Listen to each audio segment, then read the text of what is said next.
Not at any age. Yeah, when's Karina's last day? It's sometime next month, or in January. I think it's around the middle of January. Okay. She decided not to renew her contract and possibly go back east or something like that. Well, did you see She's done a great job. I know. They miss her. You saw the New Mexico spaceport now is open. That job. Oh yeah, I don't follow that too much. Oh great. Well, Christina is on. She's one of our newest staff members, Bill Deaver and John Joyce. Yep, we're all here. I'm the guy with the airplanes in the background. Yeah. Can you fly them? Yeah, the P-51 and the Corsair, sure, I can fly those. Wow. Well, what's your background, Richard? Richard? Kern River Valley. Valley. That's great. Christina, how are you doing? Christina. I can't hear. Hold on. We so seldom talk to each other. I got it.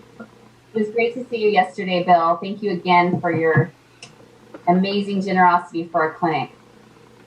Well, it's a good way to use that money. You guys are doing a good job with that. I guess I can't call it a clinic anymore. It's still a rural health clinic, isn't it? Yeah, it is. So what we're talking about, Richard and others, yesterday we did a check passing. Bill offered some funds from a nonprofit that is dissolving that was initially established to support the clinic in Mojave. Okay. As a Mojave medical offices, because we really want to include all payer mixes to feel welcomed. It's not just for the underserved or the uninsured or underinsured. So Bill offered $20,000 to support a project. We got into the details of the project. It was money with and EDF Renewables offered up $35,000 for a total of $45,000 to upgrade the clinic out there, the medical offices. Oh wow! Well, I didn't offer that personally. It came from the expiring entity, nonprofit. I think that was a very appropriate use of the funds based on the fact that 50 years ago that was established to build the clinic, and it's still reinvesting in that legacy. Okay, Best thing we ever did in Mojave. Well, and I know, Christina, you have a presentation we can have under the board comment section, right? Yes, at the end, if that's okay, that'd be great. Sure, definitely. I've enabled screen share, so it should work, but let me know if you're having any issues. Yeah, I'll have to jump on audio for about an hour. Okay.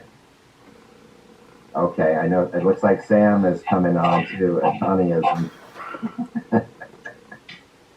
Hi, you, Richard.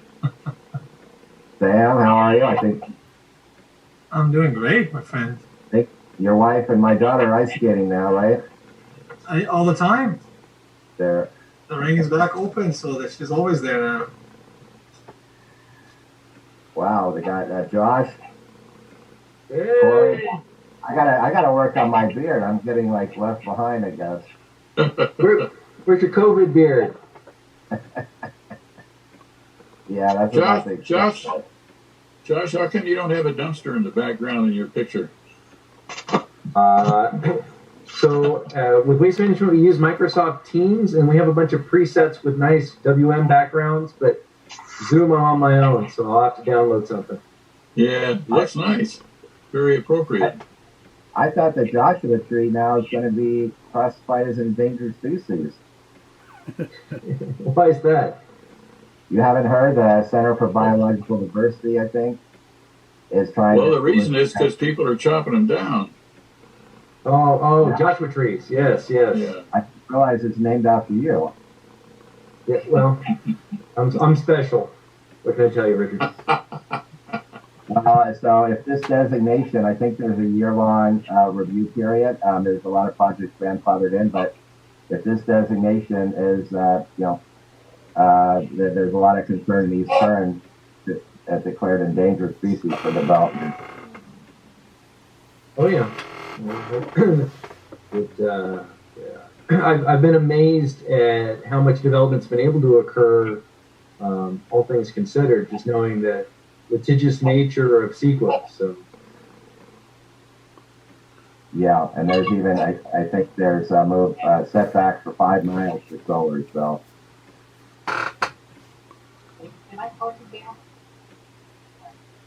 So I listened to your podcast, or the new podcast.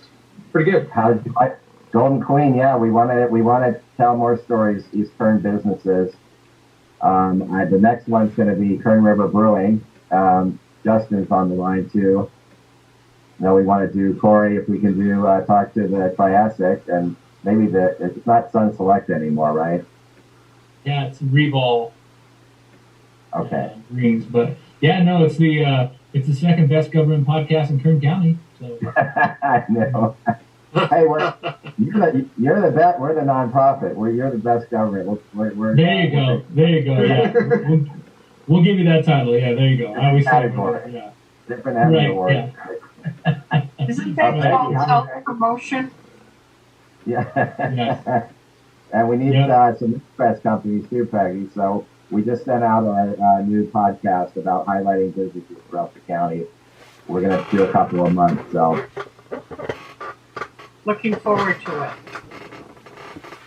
just tell the story of why businesses like Kern County, what that economic vitality. So good to see you, Mayor.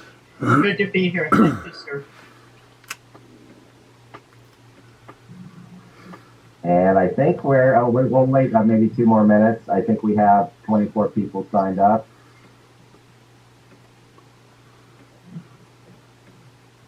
Kelly Bearden, I just had lunch with. Thank you for allowing me to treat you. I'd say about any time you can do that.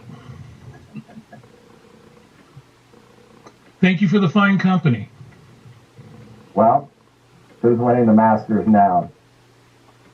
I don't know. We found out at lunchtime, and now we don't know. I think it is Webb Simpson or Paul Casey. Oh. I told that. Well, it only matters one day. My grandfather came in 11th place in the Masters as an amateur, so guess I got a long way to go. Cheryl, how are you? I'm well. How are you, Richard? Do you have that new dog sedated in case starts barking? You say you want to see my new dog? Yeah.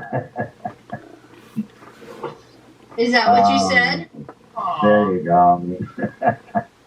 Oh, what kind of dog is it, Cheryl? Tamara, I thought that might wake you up. Hey, I'm here. I was trying to get my headphones connected. I'm apparently a millennial technology. Oh. She's a Shorkie. A Shih Tzu and Yorkie. She's adorable. She's so precious. What's her name? I recommend a new puppy for everybody during pandemic. It's a spirit lifter for sure.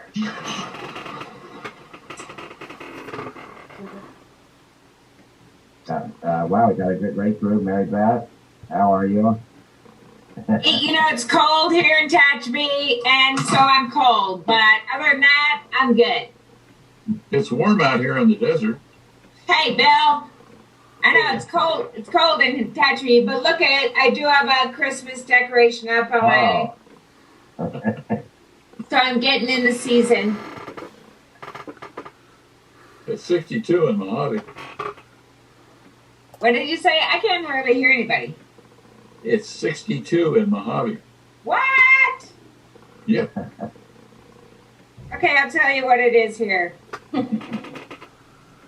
I don't know what it's in Bakersfield. It is 55. Oh. But this morning when I started this early day, it was 28. Brr.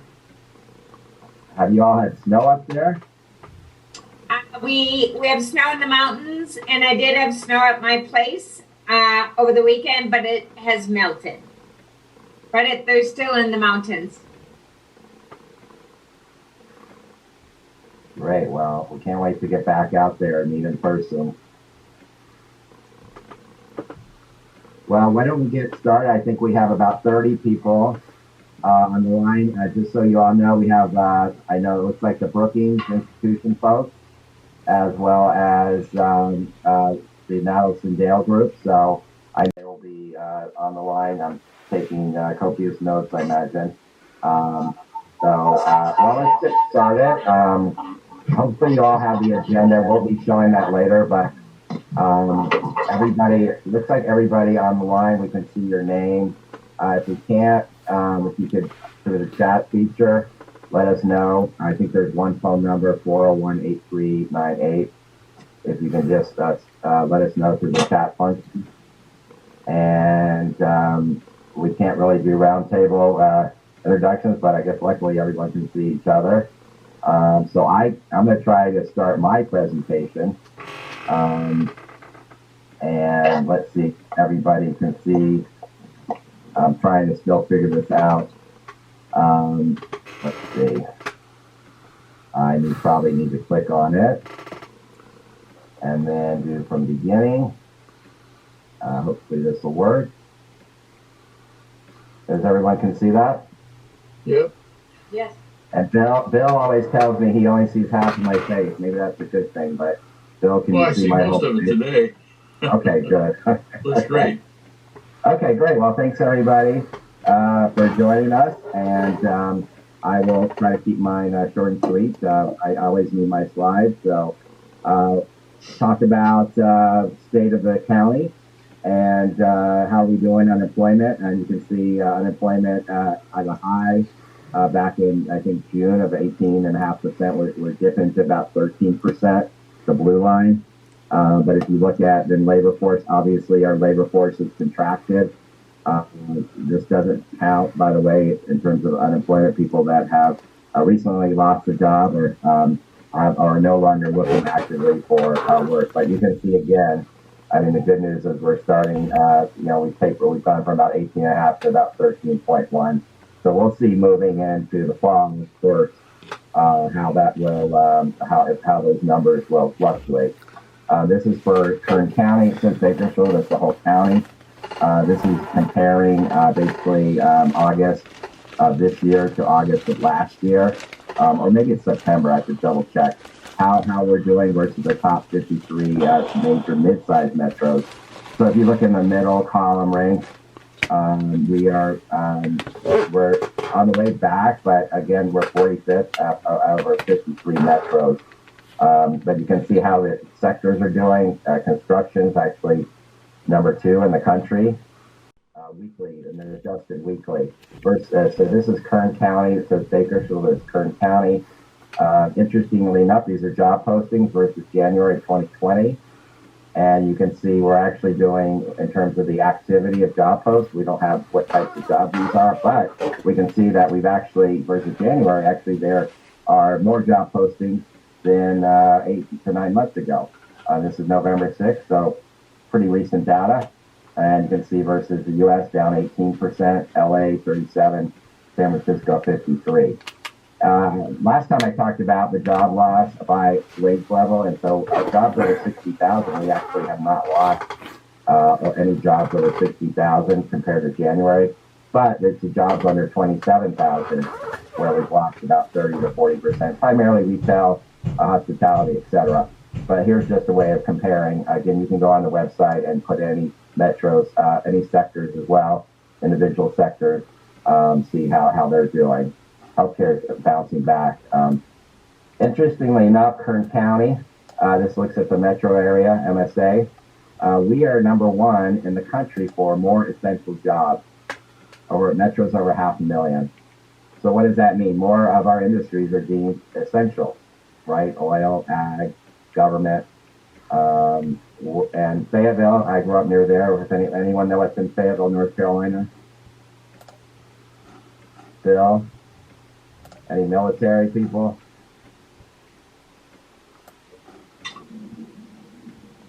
Fort Bragg. So Fort Bragg, a large military base is there, and a large government sector. And you can see a lot of the other counties, right, in the Valley, ag, right, our county's number 2.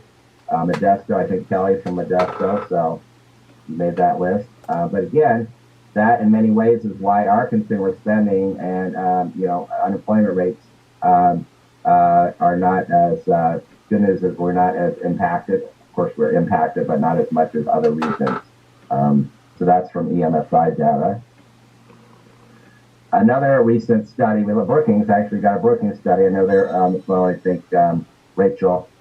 This is about automation and AI. How will this impact Kern County? Again, it's Kern County, and this looks at major metro areas. Any CTAs is actually New England community and town regions or areas, just so you know. And we're actually one of the most exposed, impacted by AI and automation. Now, that means that the jobs will require more automation, higher skill levels. So how do we respond, right? We see this happening across our industry sectors. And we're pretty much, all the other communities are known for automation industry. So I think we're in a competitive crowd, but how do we make sure there will be job loss, but how do we create additional jobs at the higher level that actually pay more money? So this is again AI, artificial intelligence, and automation of the top 100 metros. We just released, updated this list yesterday. We put it on LinkedIn, our top 10 reasons to do business. So these are all basically county rankings. You can see, I think, as I always say, this is something a state or a nation would be proud of, but these again are county or metros. But you can see some of the, some of our accolades. And so we're pushing this out on LinkedIn and through social media. I think it's there's more, of course, but we can only fit top 10 on the page. And so we will continue to update those. We've recently had the startup, top 5 in the country startup, and housing, one of the best housing markets in the country. So again, it's that elevator speech that tends to get much more, many more likes than if I put a 30-page white paper with that data. So anybody needs a copy of that. Of course, we can also send it out to the group, the PDF. And then I talked about this last time. Our foundation received an International EDC, Economic Development Council Award for a special event. And I know Cheryl's on the line. She was instrumental in making that a success. This year we were in Dallas, so of course we couldn't go to Dallas, the event, but again, that event started 3 or 4 years ago. So it's great to get that recognition at the international level. And we hope we will be having the symposium on October the 23rd, I believe, next year. And that's for our foundation. I know we have a couple of Christina Scrivner on the foundation board, just recently appointed, and then also Paulette Rush. So it's great to have East Kern representation on our foundation board. We're meeting tomorrow. So stay tuned for more news from the foundation. And then, as we were talking about earlier, we just kickstarted a new podcast called Moving the Needle, Economic Pillars of Kern County. And rather than myself say how great Kern County is, we wanted the businesses to talk. So we will be going around the county. The MoneyWise guys do a great job of telling the story of interviewing businesses. And as I said, Golden Queen's the first. We have Kern River Brewing, and we want to keep talking about innovation and the uniqueness and just that vibrant economy across all sectors. So anybody has suggestions, we always love good storytellers. I don't know if Alan is on the line with Golden Queen, but Alan and Bob Wallace did a great job in their podcast, 17 minutes. So you should have enough time to hear it in the next few days. And then our Energy Summit, 14th annual, KGT is going to broadcast it on December 5th, but we know that all of East Kern does not receive KGT, so we will be streaming that live on our website as well as KGT will.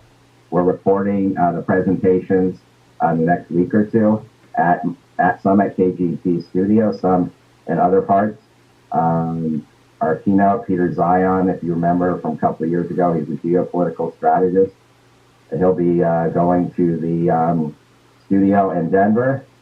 We have the head of the gas company, SoCal Gas. We have the head of WISPA, Western States Petroleum Association. Lorelei Oviatt will be back. Everyone loves her presentation. We also have several other components, so we're excited. But we'll be releasing the agenda for the final list of speakers in the next week or two. And again, it's all going to be on Saturday night, I think at 6 o'clock. So I usually watch Lawrence Welk with Martini, but I guess I'll switch shows. I actually do watch Lawrence Welk. I know, hard to believe. You're showing your age. A 1 or 2. So Escondido, right? Okay, so rounding out, our market overview is going to be a member directory released next month. And we actually did win about 3 years ago another IDC award for Best Promotional Magazine. I know Tamara's online. She was the key architect behind that. And we use local talent. So it's great using local professionals and photos, regional photos. So I think that is that. And then we can switch, I believe, to the agenda. Christina, if you have the agenda available. If not, I can. Oh, great. Thank you. Oh, perfect. So Kern County, I don't know if Teresa, I got an email that she's out of the office till next week, but I don't know if there's anyone from Kern County. Okay, well, Kelly, that means you get a few more minutes. Kelly Bearden with the Small Business Development Center. Well, thank you, Richard. But I don't need a few minutes. Let somebody else have them. I just want to report what's going on at the SBDC. We remain extremely busy and expect that to continue with the news of probably going back in tiers and going back to purple. And a lot of people are saying that we might be there for quite a while. So really, a lot more stress coming to our small businesses, and we're seeing it in kind of the consulting demand throughout the entire county, and also even into Inyo and Mono counties that we serve as well. So we have that going on, and we also have had our webinar Wednesday going ever since March 18th. We would have had one on March 11th, but Richard had the Economic Summit that day, so we started it on the 18th. 35 weeks now in a row, and plan to do it every Wednesday live for a long time. Had a guest yesterday that many of you know and love, Mr. Dick Taylor, talking about veterans and Veterans Day and veteran services that are available to people in the county. So that was half of our webinar, because we usually spend the other half talking about whatever is current, be it stimulus, be it relief programs locally, be it Kern Recovers or Bee Cares, or even the Wasco grant program, anything that's going on in any of our region. So trying to get small businesses through that, and we're going to continue. Next week we have a special webinar. We had a gentleman named Bob Phibbs, and Bob is a national retail kind of motivational guru speaker. And we had him on as part of our entire Central California region last week, and it was really quite enlightening, and we're going to have him back next Thursday. It's really a great opportunity for your retail businesses to really listen to somebody who you usually see at a national conference, and they're usually paying many thousands of dollars for his services. So we will have that out, and that information is available from us on our website. Lastly, just last week last month, we had a really fun get-together in Tehachapi. I'd mentioned probably about, 4 or 6 months ago, one of the two, that Greg Garrett was going to be honored as our Central California region SBDC Champion of the Year, and it's basically a cumulative effort for the fine work that the city of Tehachapi and all the agencies and groups in Tehachapi have done in creating SBDC awareness with their small businesses, and ultimately the success that we've had there. So, a small gathering was held in Tehachapi, and we were able to present Greg. And again, that's just not the 3 counties we serve here at Kern, Inyo, and Mono. That's the entire Central California region that goes all the way, the entire San Joaquin Valley, the Central Coast, and also the Eastern Sierra Range. So quite an accomplishment, and one that we're really proud of. Lastly, Small Business Week, which is normally held in May, was not held this year, but we still get another chance because it's the small business date after Black Friday. So we have that coming up where we celebrate small business retailers, give them the opportunity, needed more than ever this year with Small Business Saturday, the Saturday afterwards. A couple of our programs will be focused on that, but any town throughout East Kern or Kern County that wants to be involved in more of that, we do have some of the promotional materials from American Express, and we're going to be doing a number of events that day and trying to create the awareness, not only for Small Business Saturday, but for Artist Sunday now. So you got Black Friday, Small Business Saturday, and Artist Sunday. That's what I got. Thank you. Thank you, Kelly. Glad you're back in Kern County. First district, Nick, anyone from the District 1? District 2, I think I saw, not sure it's Zach, I saw Laura. Hi, Richard, how are you? Hi, everybody. Hello. Yes, Supervisor Scrivner had a little conflict today, so you get to listen to me. I'll attempt to fill in the best that I can. So in Kern County, we've really got a lot of momentum building to make Kern nationally competitive with carbon management. And under the proposal for an early environmental review, probably early 2021, carbon dioxide will be removed from the emissions stream at the Elk Hills power plant. And the idea is to store that CO2 permanently underground while also benefiting the company's production. So that, in combined with some alternative fuel projects that we have going in Kern's portfolio right now, the project could be the state's first carbon capture sequential project. So we're super excited to follow that. Because the governor has set, and the Sacramento has set that goal of, carbon neutral by 2024. Or actually, it was 2045, I believe, wasn't it, Richard? Do you know the number? 2025. 25? Okay, thank you. It looks like Kern might be in line to actually lead the way in the state on that. So that's super, super exciting. County has also released the latest oil field environmental review for public comment. There was some feedback back in, I believe, February, and based on those public comments and that public feedback, there were a few changes that were made to that document along the lines of noise mitigation and how much land could actually be disturbed for the processes. So public comment period is open now for that. It will end on December 14th. If anybody's interested, message me. I'll send you the link to that document. And let's see, then I'll go to boron. I don't know, is there anybody online on boron? I don't want to steal anybody's thunder that's doing a report on boron, but I think Mary Beth can. Mary Beth. Hi, Mary Beth. She was there, so she knows what I'm going to talk about. But we just did the ribbon cutting for the fabulous pedestrian bike safety corridor on 20 Mule Team Road. Yeah, it's awesome. It was done through active transportation grant of about $2.32 million project. It has completely revamped 20 Mule Team Road. If you guys have a chance to go out there, it's absolutely beautiful with ADA compliant sidewalks, ADA compliant crosswalks.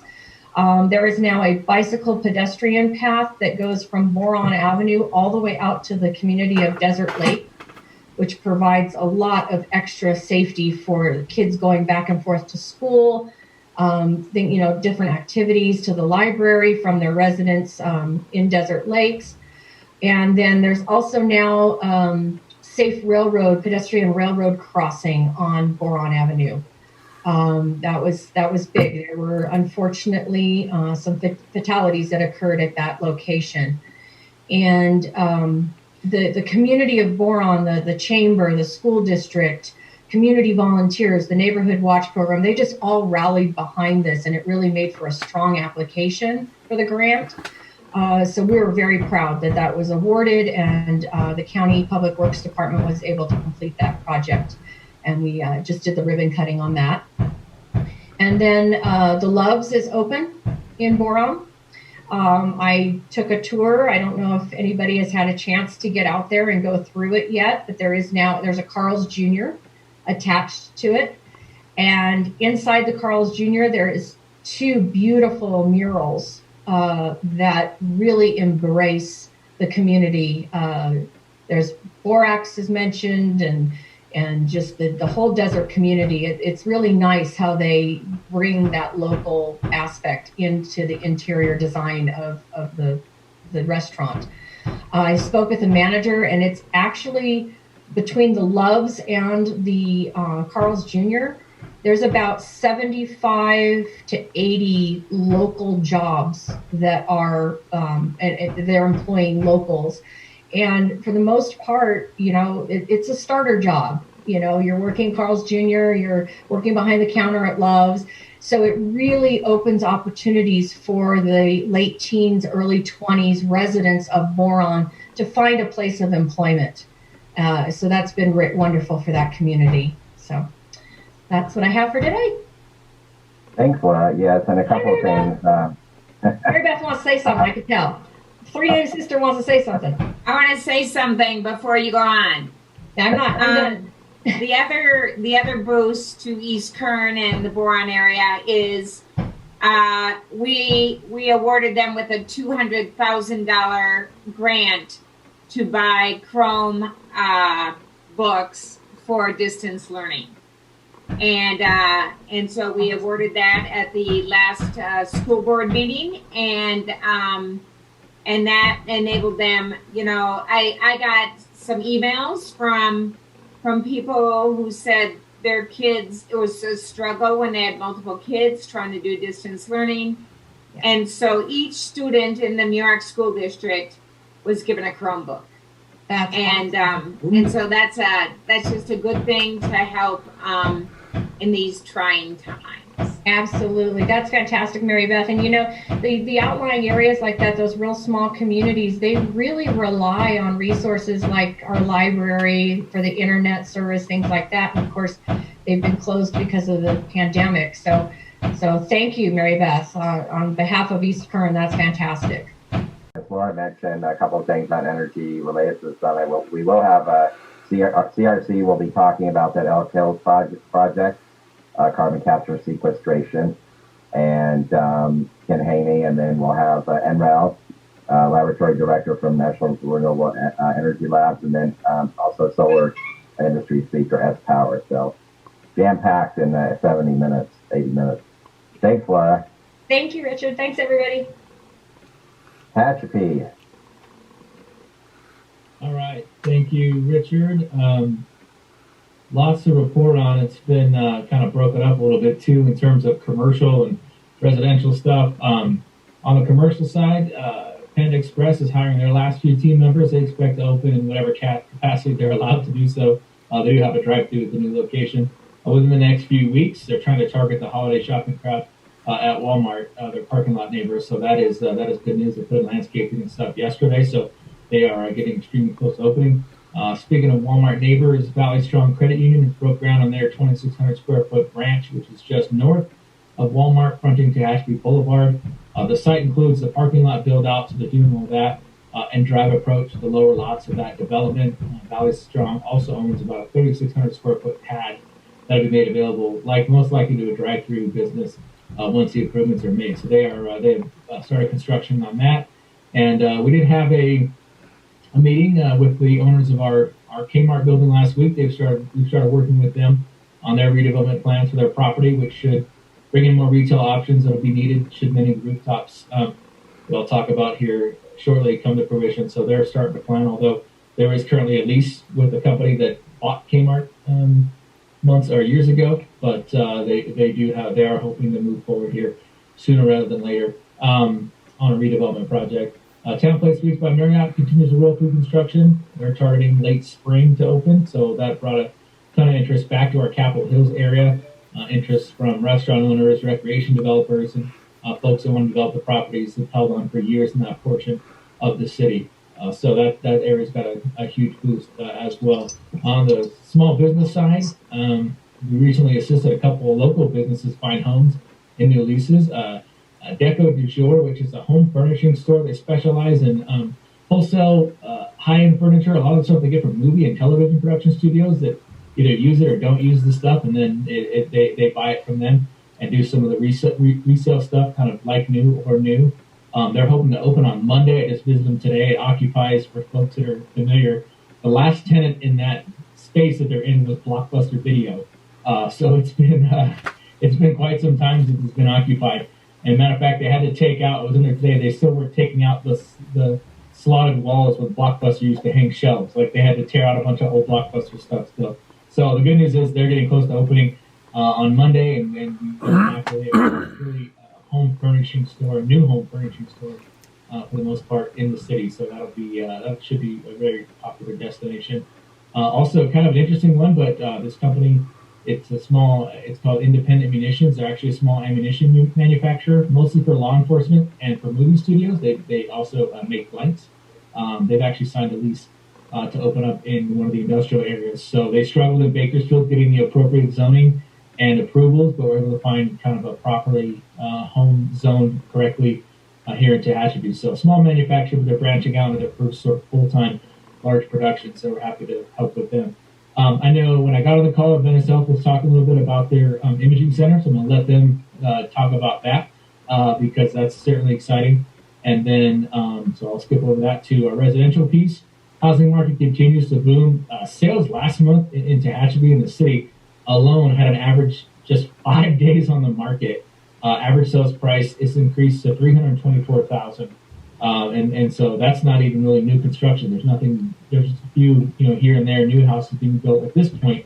But that was resale. So that's pretty interesting to see that number where it's at. The address, which is a fairly high-end housing development at the corner of Tehachapi Boulevard and Highline, they received an approval recommendation from the Planning Commission last week or 2 weeks ago. It does need city council approval since it is a planned development. It has to be approved via ordinance. So they're meeting on Monday actually to introduce that and approve a portion of the project, and it's 238 homes. So that is very close to coming to reality. And additionally, there have been a few more documents submitted on behalf of Sage Ranch for their 1,000 unit proposed master plan community on Valley. So hopefully that'll get to the Planning Commission in the next couple of months.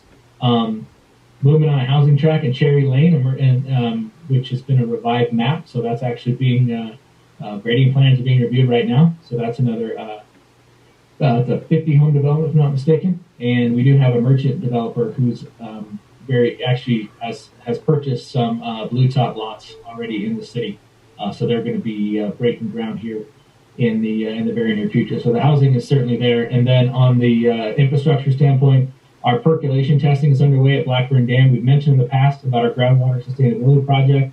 Our hope is to hire a CEQA firm within the next few weeks to really legitimize that project. But they are, should the test bring back the positive results we're looking for, our end game is to move our tertiary treated wastewater to Blackburn Dam, which sits sort of above the city, where we spread out, then percolate and filter through the soil before joining the groundwater table several years down the road and be pumped out and reused. So it's an adjudicated basin, so that'll give the city water independence and a sustainable ecological water supply for the future. So it's a good project. We're getting to the point to really make it a reality. And again, the percolation testing has been going on the last 3 days, and that'll be a big indicator where we stand in terms of moving that project forward. So that's all I got. Great. Any questions?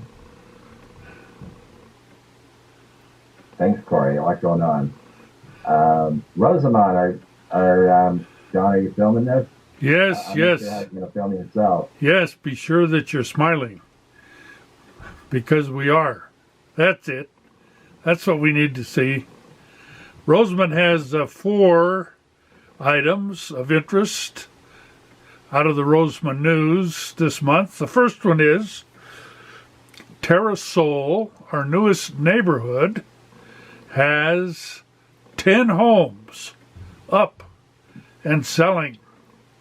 And we're happy about that. In June, it was flat ground. Now there's 10 homes up and people living and moving there.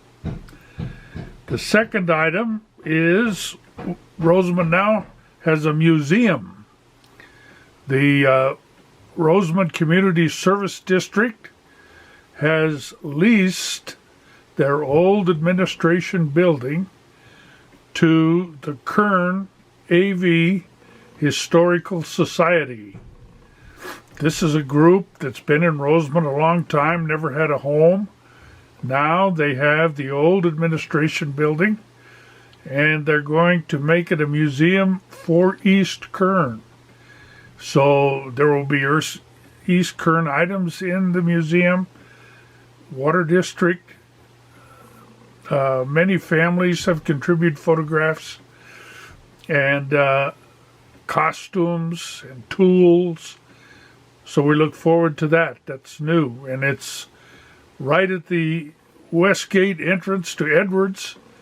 And the new Air Flight Museum is expected to draw many thousands of people. And we're hoping that some of them will come by and visit the Rosamond Museum. And then we have 2 election result people. These are replays. People that have been in the office before, dropped out, and now they're back in. And the first is Al Wallace. He takes a seat on the Rosamond Community Service District Board of Directors. And the other is Bob Vincelette. Bob Vincelette becomes a trustee again of the Southern Kern Unified School District. Things are healthy and happy in Rosamond. We have very few COVID-19. In fact, I think only 2 or 3. So if you want to get away from COVID, come to Rosamond. Great. Thanks, John. You're welcome. Ridgecrest. I know we have several folks. I know the mayor and others are here today, so love to hear your report. I'm going to go first. This is Peggy Braden. This is my last term as mayor, and so I am going to just briefly speak and thank you, every one of you who took the opportunity and the time to teach all of us new guys 8 years ago what was going on. And I thank you. I've learned from all of you, and I can't begin to tell you the good people we have coming on. And so if any of us can help you and make us all look better together, we're here. So I will pass on to Melissa and Dave. Thank you all. Thanks so much. Hi, you everybody. Can still, the mayor, you can still call in. You have an emeritus role on this alliance. Well, great then. What I'll do is I'll just call in and wave my fingers at you like this. Thank you. Okay. That works. Okay, thank you. Thank you. Thanks for all you've done, and that will do. My thanks. Hi, everybody. Can you hear me? I don't know if I'm coming through at all. Yep.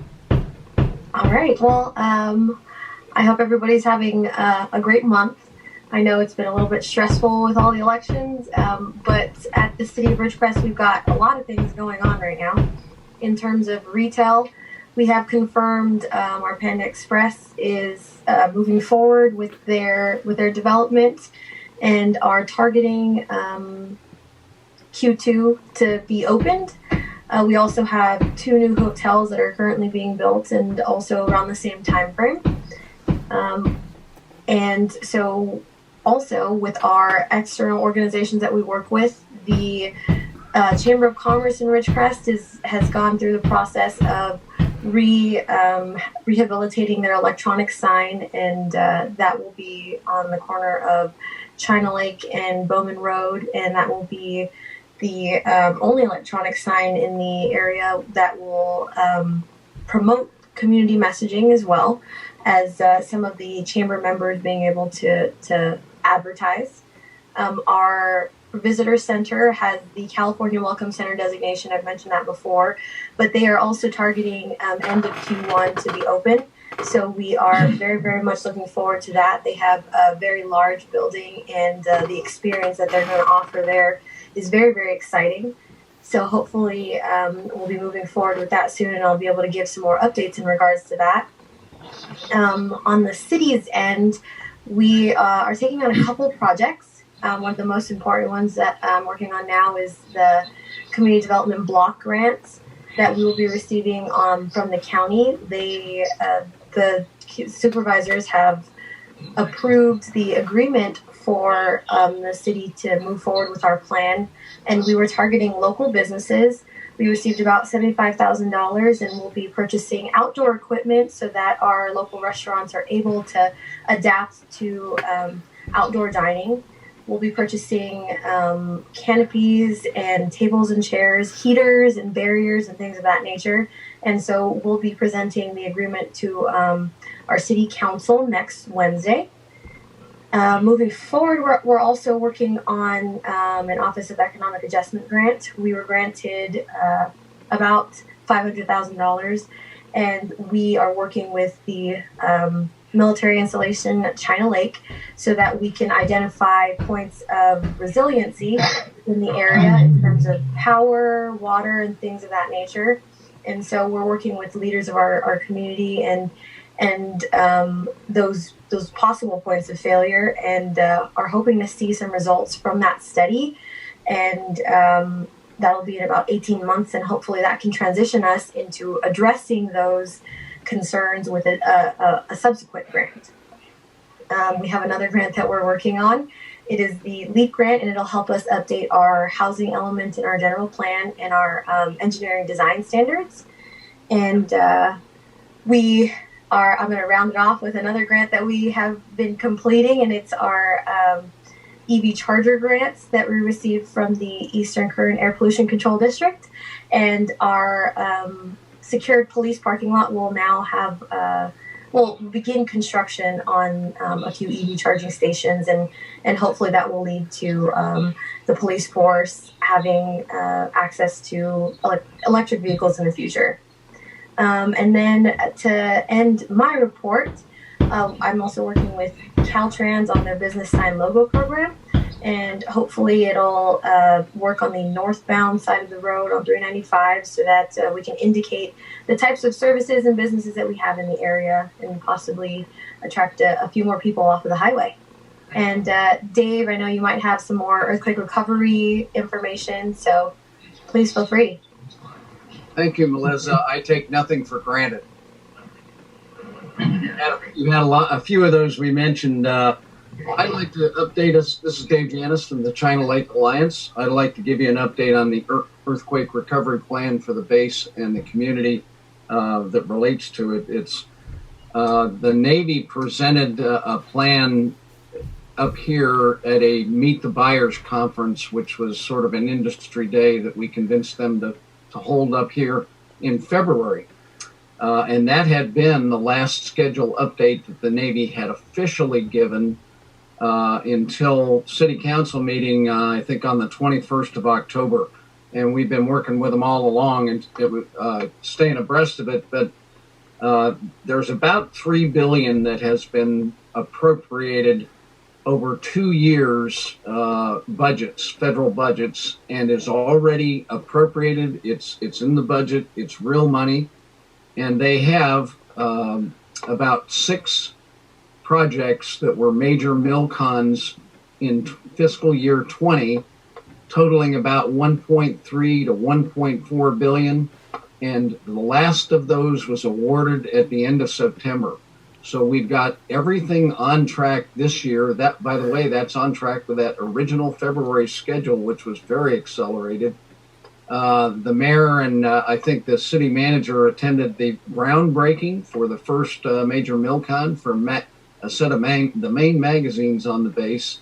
And there are several more coming. They're going to groundbreak for community center in February timeframe. So everything is on track. Repair contractors are already on site. A smaller workforce than will be here later. But we're ramping up with that. We have weekly meetings, city and base, where we coordinate key issues like housing, food and supplies, getting ready for the major influx of folks will be in the fiscal 21, but it peaks around 22 now and 23 at about 1,500 construction workers on site related to the major MILCON constructions. And in addition to that, there are repair and outfitting contracts that are moving along to support that. So there's actually a higher toll than that probably. The fiscal year 21 monies that were already appropriated to the tune of about $1 billion in MILCONs are a couple of those are going to be awarded this month, and we'll know more. And then the remainder early next year, for early calendar year, first quarter. So we're running right along time on that. That's a good news. The other related item for the base is groundwater is our #1 encroachment issue for the base and the community because most of the workforce lives out in town. The Groundwater Authority passed a groundwater fee to obtain imported water, and that's a part of the plan overall, and it's in the groundwater sustainability plan that was submitted in January. Also related to that, the city we've been working 12 years on an agreement for a refurbished wastewater plant easement and approval and a joint plant. Hey, hang on a second here. That plant is 70 years old. I'm in a meeting. Can I call you back in about 10 minutes? Bill, you might want to... I'm in a Zoom meeting. Okay. There you go.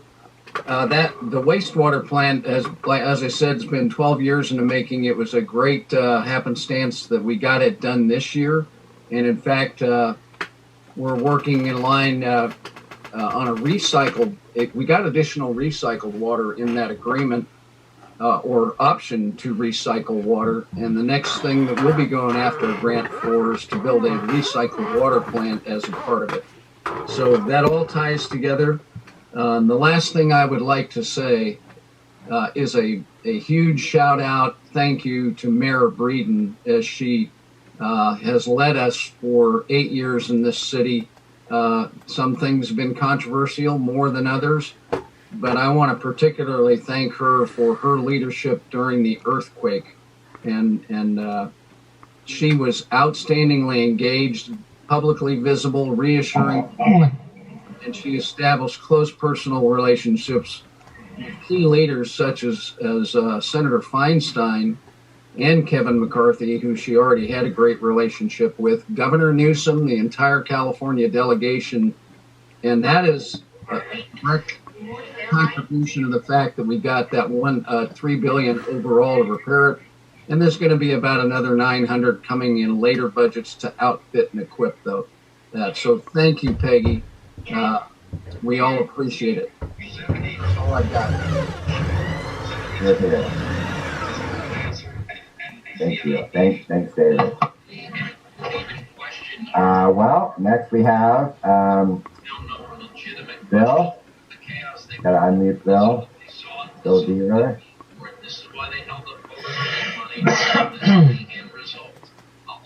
Yeah. I'm just going to jump in really quickly. There are a few people that don't have mutes on. Oh, there, Bill. Can you hear us? Yeah. Okay. I unmuted. Okay. We every time I turn around, somebody's building a new charging station for automobiles. Denny's installing one right now. The Comfort Inn, which is the old Mariah, they've got one. We've got them all over town. We've got them on the airport and working on that because we're on two major highways and people are using electric vehicles more and more. Karina Dries, who's been doing a fantastic job as the CEO of the Mojave Air and Spaceport, her contract ends in January, and she and her husband have decided to try their luck someplace else. She's done a fantastic job for us, and we're going to really hate to see her go. We will also have at least 2 and possibly 3 new members of the Mojave Air and Spaceport board coming in the coming year. Not including me. I've got 2 more years to run. One of the things that I've been noticing lately on growth is I answer the chamber telephone, and I've been getting more and more calls from people who are moving into the community. They want to know where they can get utilities and all that sort of thing. And that is good news. And we're also getting calls from people wanting information on getting building permits and for new construction in the area. We've got a couple of new construction projects in town, which I can't figure out what they are. I can't get any information out of the county, but it has a lot across from the Mojave Desert Bank, which was donated by Golden Queen. And we're fixing it up. We want to move our caboose there. And we recently put a really nice fence around it. 1, to make it look better, and 2, to keep 18-wheelers from parking there, especially on muddy, rainy days. We still need homes. We're continuing to try to get some new homes.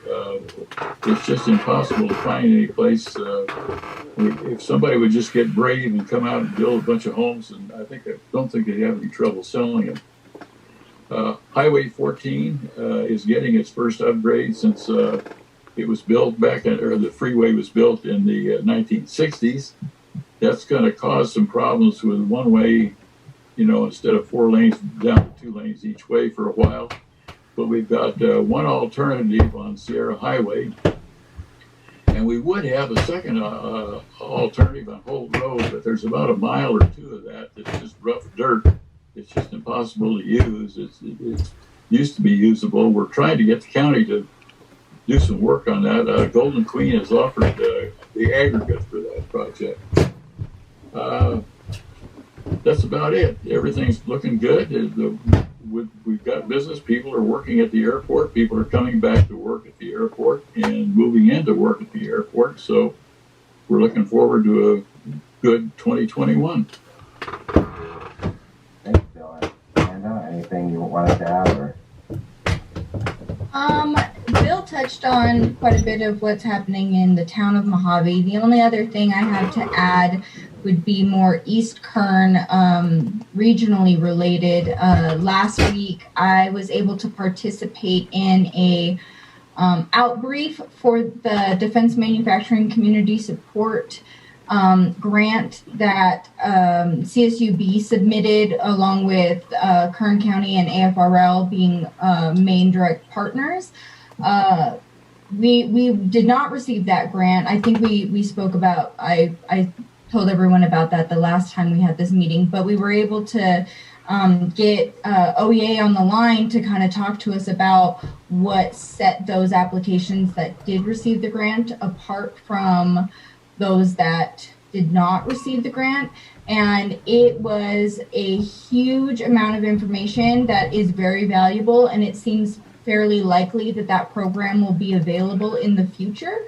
So all of the information that we received, the feedback on our application, as well as the ones that were the top contenders and did receive the funding, we think we can definitely reshape our ideas that we proposed this year and repropose a stronger application should that program be released next year or the following year. So, and it was up to a $5 million grant. So that would be money that would be coming into the communities to advance education opportunities, connections. A lot of it had, our proposal involved advanced manufacturing courses to pump out students that could go and start doing advanced manufacturing techniques in all of the Aerospace Valley corporations like Northrop and Lockheed and advance what they're doing there. So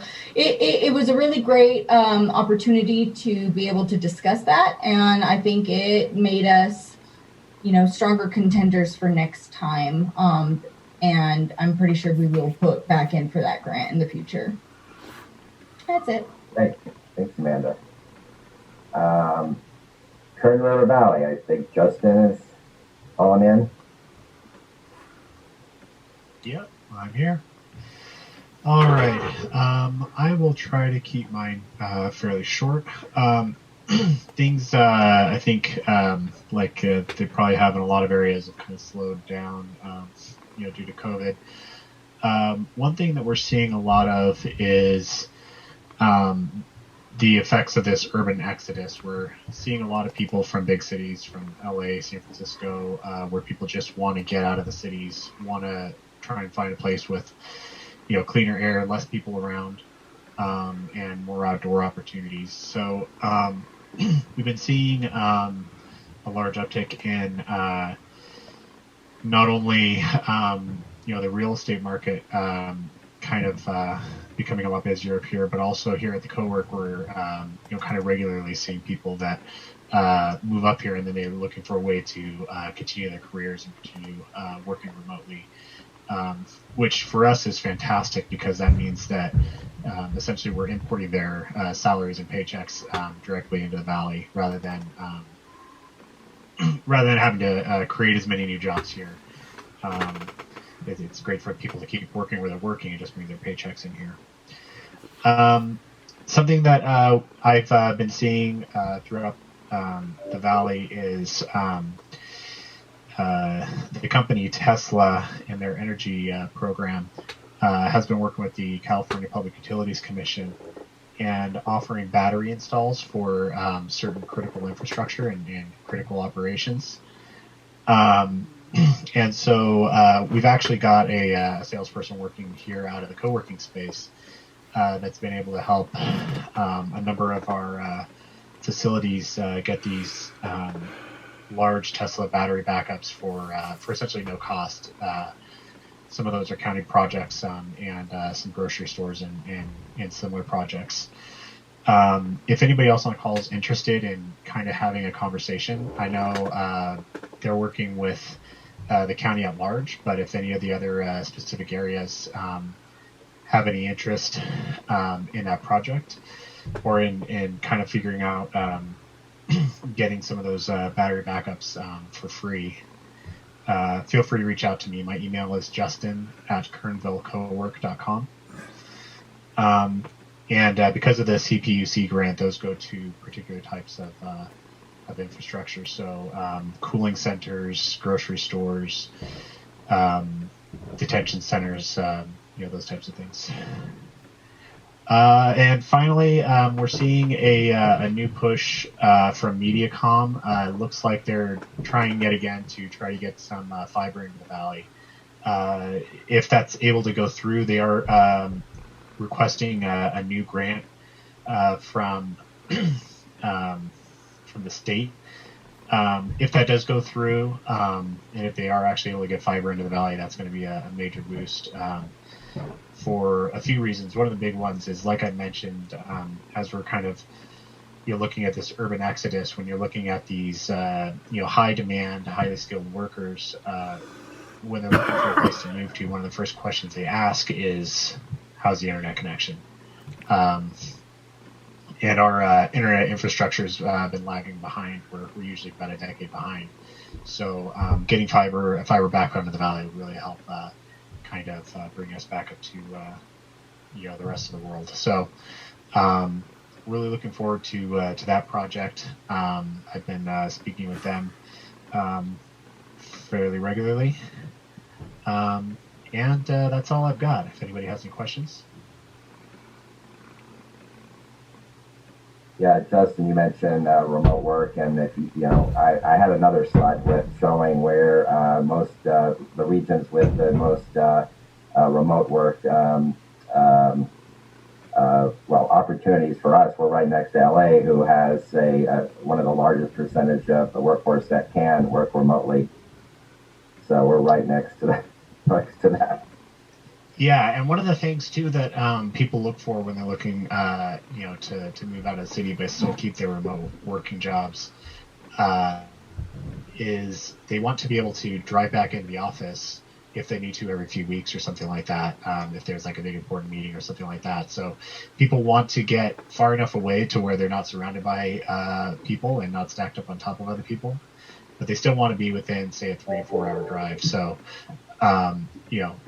Kern County at large, and I think in particular Kern River Valley is really well set for kind of taking advantage of this pendulum swing in terms of remote work. Yeah, when you read that 1 out of 3 people in LA looking for a home is looking at Kern County. Sounds about right. Yeah, thanks, Justin. Cal City, I know Lexia's here. Actually, I believe Sean is also on, and if I'm going to have him go first. Okay, yeah, Sean, how are you? I'm looking for you on the screen.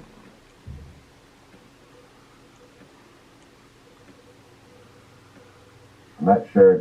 I'm looking for him.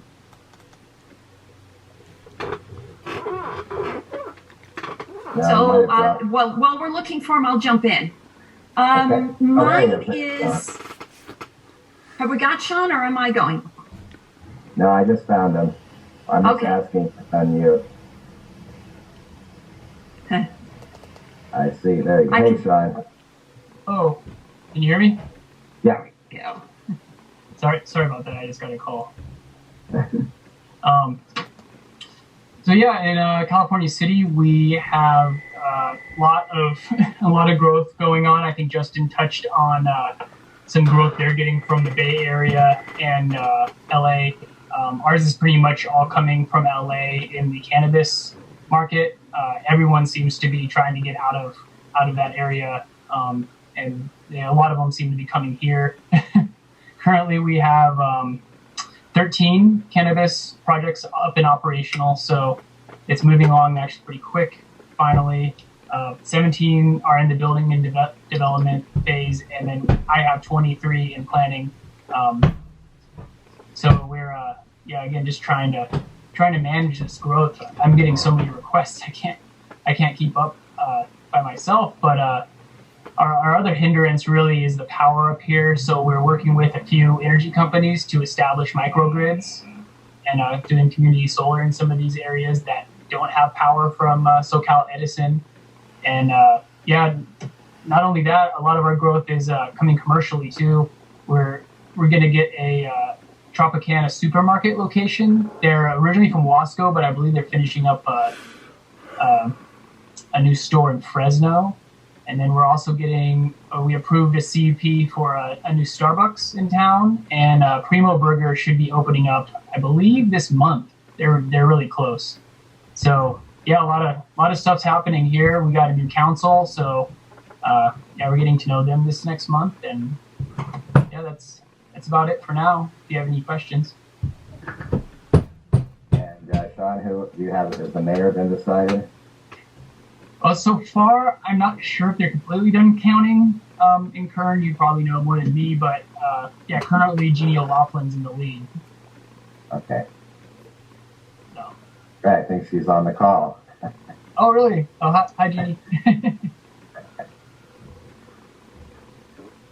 Any other comments, Alexia? Or my comments aren't necessarily California-centric. They're more of an East Kern and career technical education. There's a lot that I could talk about, but I think this one is something a little fresh. And Amanda already mentioned the grant that we were working on, and I sure hope that I'll be able to be involved with that next year and the next time around, because with the feedback, I think we have a real chance at this one. But some of what I've been working on is getting more of the career technical to East Kern, and it's reaching out beyond our borders and then building partnerships and connections with our local colleges and universities.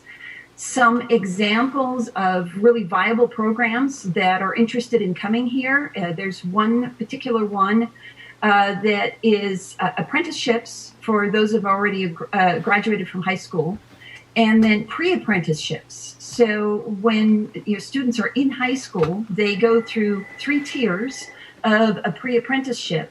And by about the second one, they're already interacting with, for example, the Lockheed Martins and the Boeings. And gives them a chance to see who might be future employees.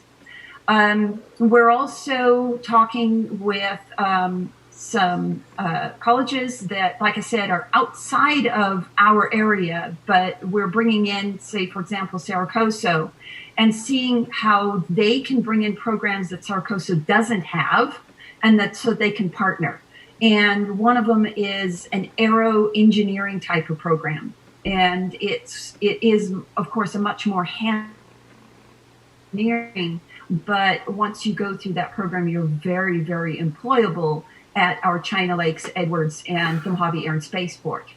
And then another one, and I'm hoping that this will come to fruition next year, is a mobile welding unit. It's a mobile welding classroom. And oddly enough, I had to kind of regroup on this one and went back to my original contact, which is in Illinois, only to find out that they had driven this fabulous semi with a classroom to San Bernardino County. So they're already in the area, and they will be able to cater not to high schoolers, but as soon as you've graduated high school, they can take you on. And it's just classes of 8 with 1 instructor, and 5 weeks later, they have a nationally recognized welding certificate. We do have CTE. We do have welding in Mojave. There's welding in Tehachapi. I believe there's also one in Boron. We don't have it at the high school at Edwards Air Force Base. We don't have it in California City. And I know that they have welding at the college up in Ridgecrest.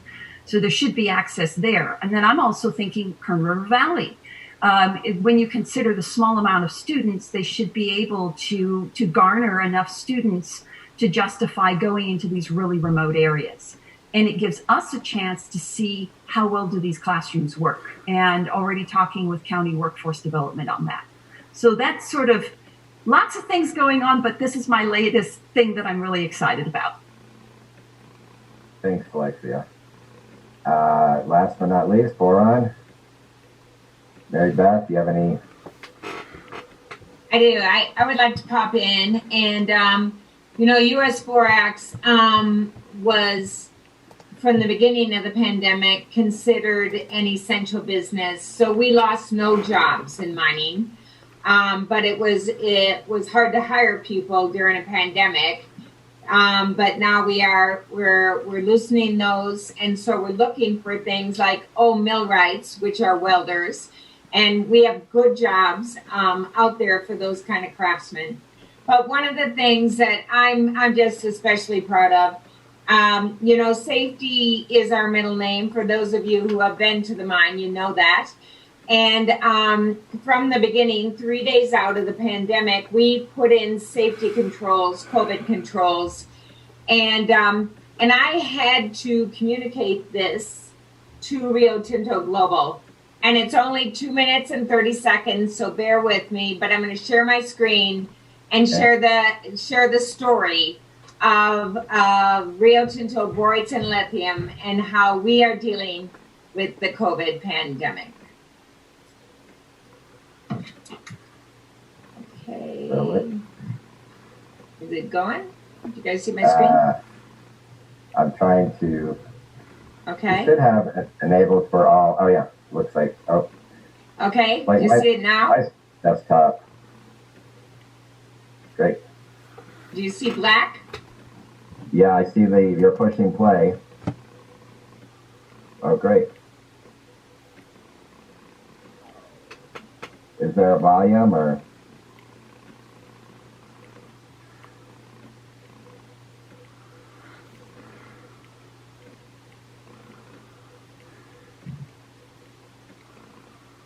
We just don't have the volume. Is there audio?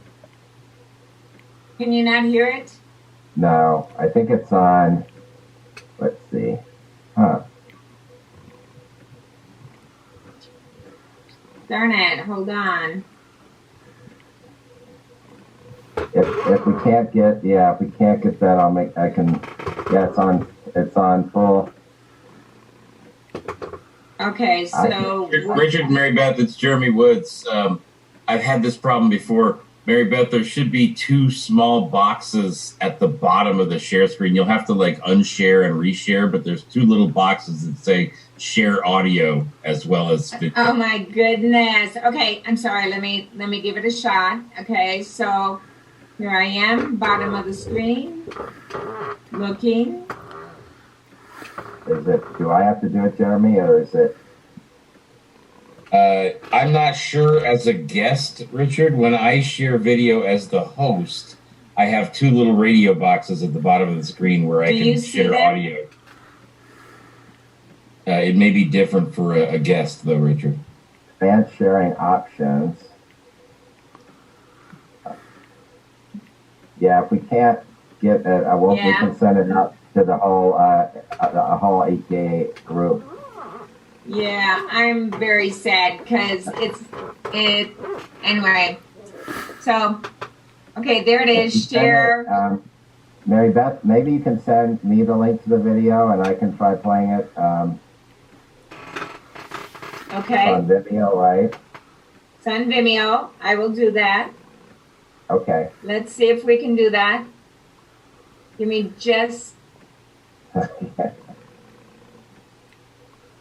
1 moment, please. Sorry. No, that's.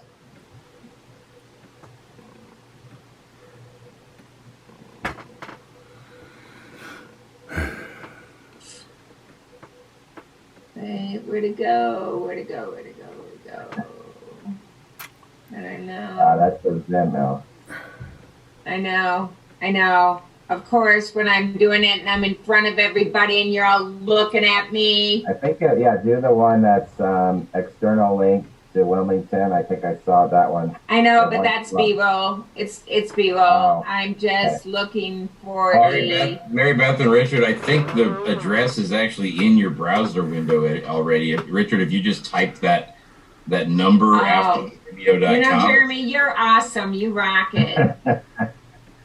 Okay. Jeremy, is that it, Jeremy, up there? Yes, Richard, if you type that into your browser and then you share and click those radio boxes, it should work. Vimeo, .com / 477-665-120. And if you need a password, it's RTBL. Okay, R as in Raleigh. Rio Tinto 48 lithium. Okay. Oh, it must be capitals. Let's try. All caps. Okay. I think I got it. Okay. I need to. No, does everyone see it? No. You still got to share, Richard, and then you're good. Okay. We can hear the audio, but not the video. Oh, great. Hold on. And we just got to get our act together. So much for being I need spontaneous. Jeremy to do these meetings. Okay, I share screen. Okay, here we go. This is the screen. Share. Can everyone see it? Yep. Can you hear it? Bingo. Yes.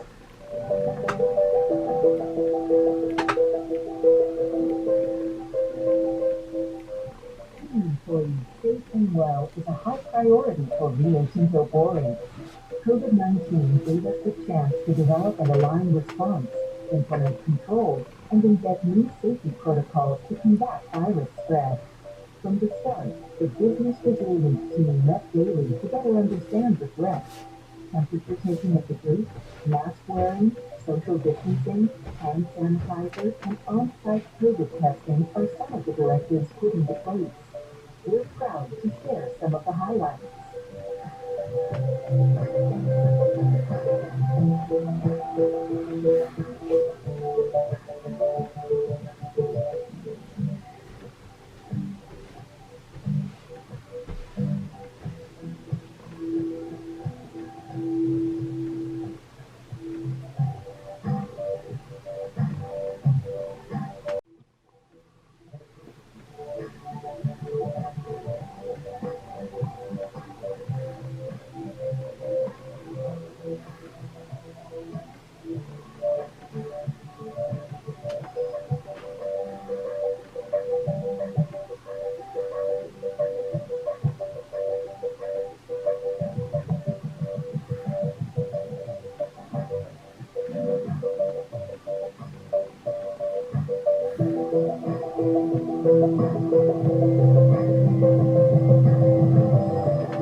Great. Well, it was a little clunky, but we got there. Yeah. Anyway, my whole point was just that we've done a lot, and because of that, we've only had 3 cases in Boron of COVID, and they were community contracted, and 4 cases in our Port of Los Angeles facility, and again, community contracted, and right as soon as those workspaces, they were quarantined on site, professionally cleaned. I just am really proud of the response that my company has done. And it's not only to keep our site good. Everybody on site lives in one of your communities. We have people that live in the Antelope Valley, in Bakersfield, in Tehachapi, in Cal City, Ridgecrest, Mojave. They live everywhere. So us keeping them safe in Boron keeps them safe in your town. So anyway, I just thought I'd share. Thank you. Thanks so much, Mary Beth. And so Richard Cohen, as he went back to Australia to lead up the company. Yes, Richard has not left the company, of course, but he's been promoted. He is back in his home country of Perth, Australia, where he is the managing director over the port, the rail. Of course, you know that he is one of the original designers of the autonomous train. And so he's now managing that. And he's managing all of Western Australia operations in iron ore. So he took a very big job, and he's doing a really terrific job. Amanda Smith has stepped up. She is our general manager, and our new managing director for the site is based actually in Serbia. Her name is Marnie, and I hope to introduce her to you all one day soon. Great, thank you. And I know in a minute we'll have a presentation from Christina Scrivner, but I wanted to also introduce, I think Rhonda Perez is on the call. She's the new head of formerly Gavia, but I know Gavia and ABSPOT have merged, so now it's AV-Edge. So Rhonda, are you, if you'd like to introduce yourself and obviously say a few words. Yes, thank you. Yeah, I've been here whopping, I think, 6 or 7 weeks now, so getting my feet wet, starting a new organization pretty much from the ground up. And I think you're going to see a lot of great things coming out of AV-Edge in the coming months. We've got renewed interest, renewed excitement. I'll be reaching out to many of you to form some relationships and some partnerships. I'm very excited about it. Right now, we're just trying to get the organization online at this point. New websites, new operating documents, membership, things like that, all the things that come along with starting anew, even bank accounts at this point.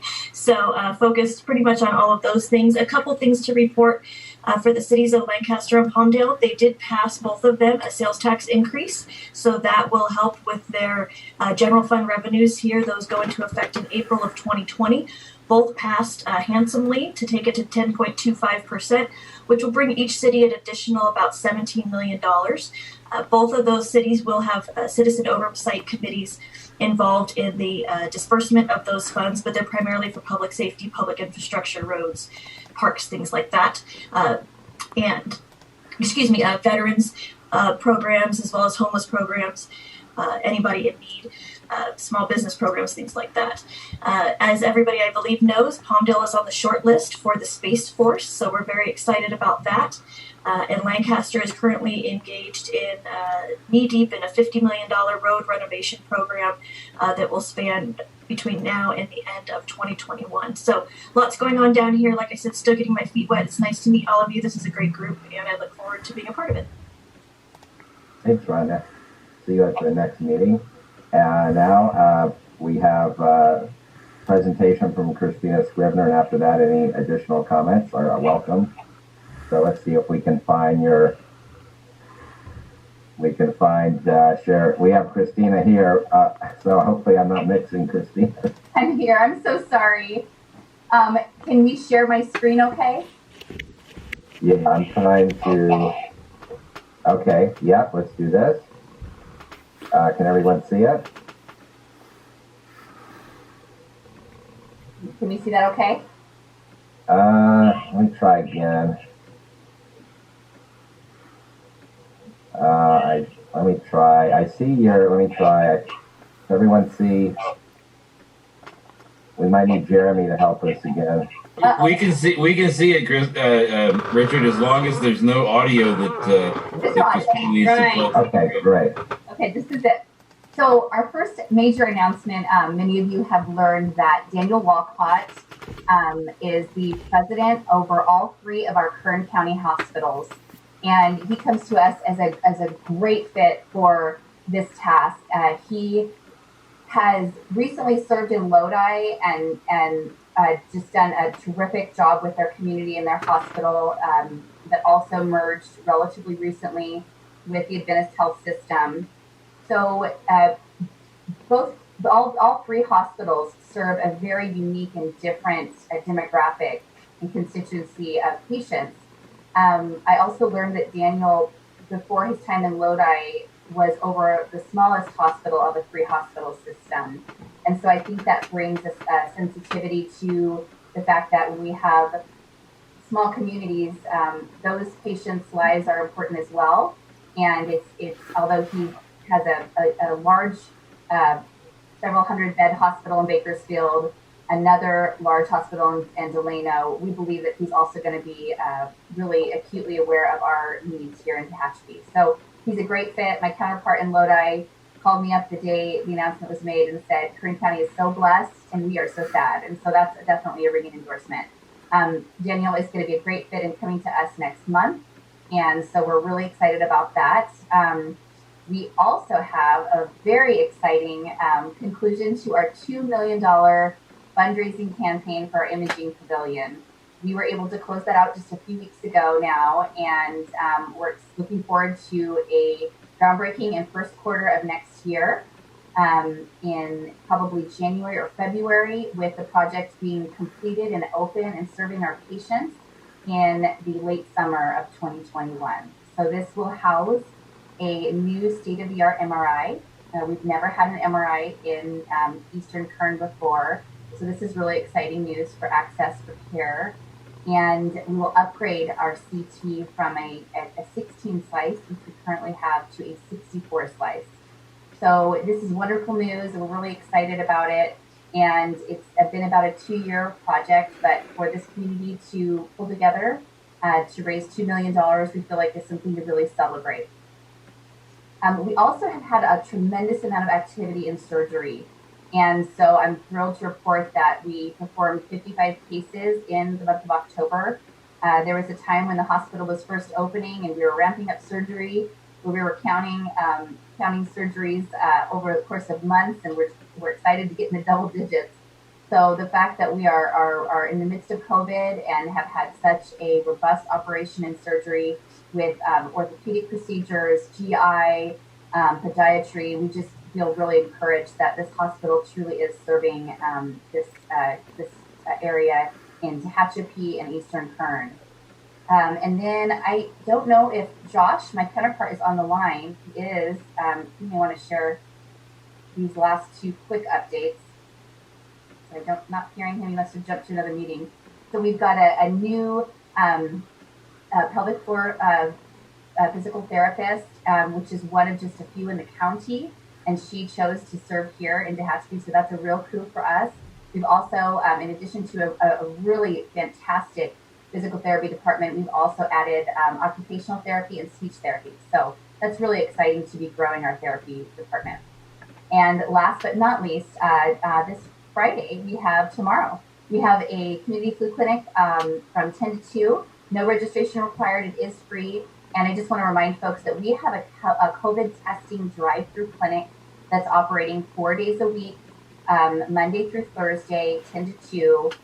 Those hours were not conducive for some, and so we've actually made some arrangements, and on a case-by-case basis are happy to accommodate industries that need to set up a specific time frame to serve their employees. For example, the school districts reached out to us and said we were actually going to have to hire substitute teachers to come in order for our teachers to get tested. And we said, we don't want that to happen. We set up an hour a month to have the school districts regularly drive their staff through those. So that was a really good solution to that. We're here to serve, and we're really excited that we're managing all that's involved in this pandemic and our impact on that. But we're also really growing toward the needs for our future, which are going to be here long beyond this pandemic. So our staff has met this moment beautifully, and we're looking to serve the needs, growing our services. So that is it for me. Thanks, Christina. So, any other comments?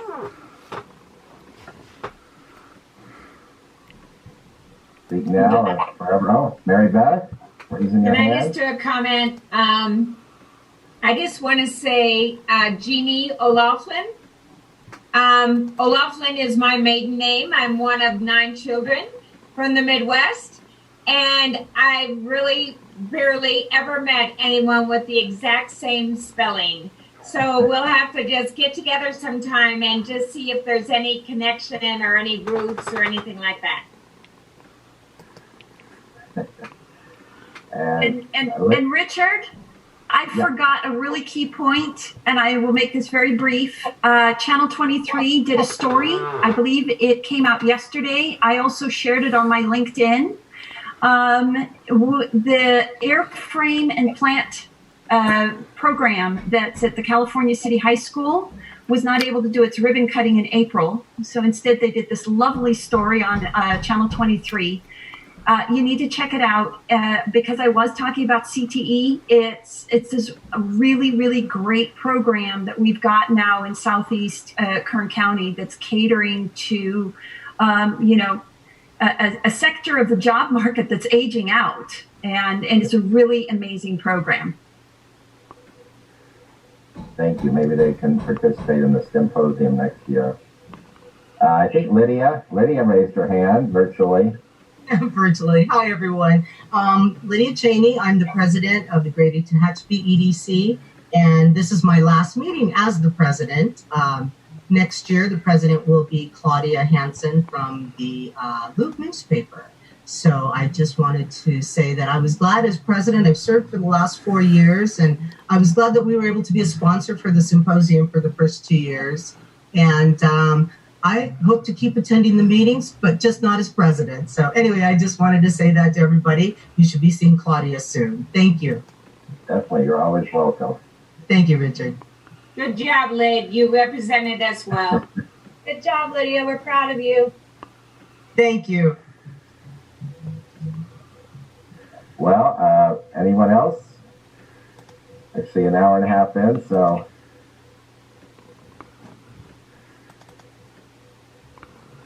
Great. Well, Cal Rossi just turned on the, like me, you have a face for radio. I was just going to briefly comment. We're still in fire season, so folks in the mountain communities, we're not quite through yet. In terms of public safety power shutoffs, which mostly hit the mountain communities, we fared pretty well this year with just I think one that affected a few customers in southern Kern County. Most of it stayed north, but we are still mopping up from the Creek, Sequoia Complex, and then 2 others down south. And I just wanted to briefly say, I know there's a couple of folks that are on from Cal City, and since Sean mentioned Southern California Edison, and we have a potential new elected official on the call, I look forward to working with you guys, and please call me if you want to discuss this issue further. I've heard the last couple of years about our inability to get power to California City for the cannabis operations. There is no doubt that that is a challenge given the regulatory environment we're in. But I will tell you that it's been very, very discouraging when we come to the community with options and we get threatened with litigation by city staff. So there's some problems that we need to work through if we're going to move this ball forward and support economic growth and development in Cal City. And my number is 559-331-4555. Jeannie or Sean, if you'd like to talk about this further, happy to chat with you. Thank you. That's all. Have a great day. Yeah, sure. Thanks for the opportunity. We'll take you up on that. I apologize for any. No, we're good. But please, I'd love to talk to you. Okay. Yeah, absolutely. Okay. Thanks. Great. Well, thank you. Covered a lot today, but hopefully we'll see you all before the next meeting in person or virtually. Christina, I'll see you tomorrow at the board meeting. I will be there. Looking forward Great. to it. We're touring the new community Kern High School District building, Career Tech Center in Southwest Bakersfield. So see you there. Okay, thanks everybody. Bye. Stay safe. Bye. Thanks.